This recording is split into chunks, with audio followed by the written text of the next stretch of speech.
حضرت عمر فاروق رضی اللہ تعالیٰ عنہ سے مروی ہے کہ جناب رسول اللہ صلی اللہ علیہ وآلہ وسلم نے ارشاد فرمایا، جس شخص سے اس کا رات والی دعاؤں کا معمول کسی وجہ سے چھوٹ جائے اور وہ اسے اگلے دن فجر اور ظہر کے درمیان کسی بھی وقت پڑھ لے تو گویا اس نے اپنا معمول رات ہی کو پورا کیا۔ مسند احمد حدیث نمبر 215۔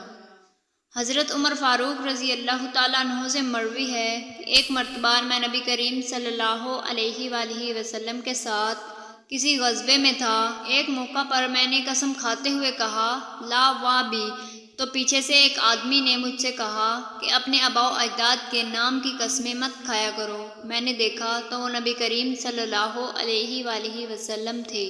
مسند احمد حدیث نمبر 275۔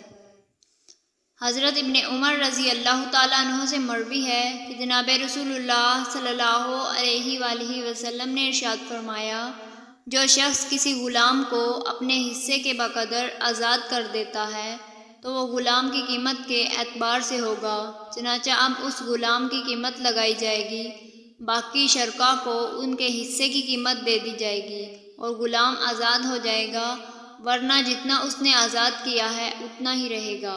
مسند احمد حدیث نمبر 374۔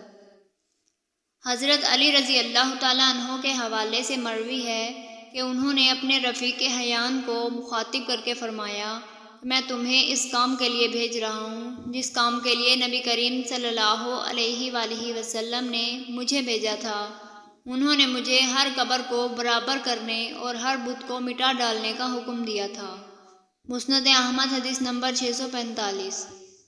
حضرت امام حسین رضی اللہ تعالیٰ عنہ سے مروی ہے کہ جناب رسول اللہ صلی اللہ علیہ وآلہ وسلم نے ارشاد فرمایا، انسان کے اسلام کی خوبی یہ ہے کہ وہ بیکار کاموں کو چھوڑ دے۔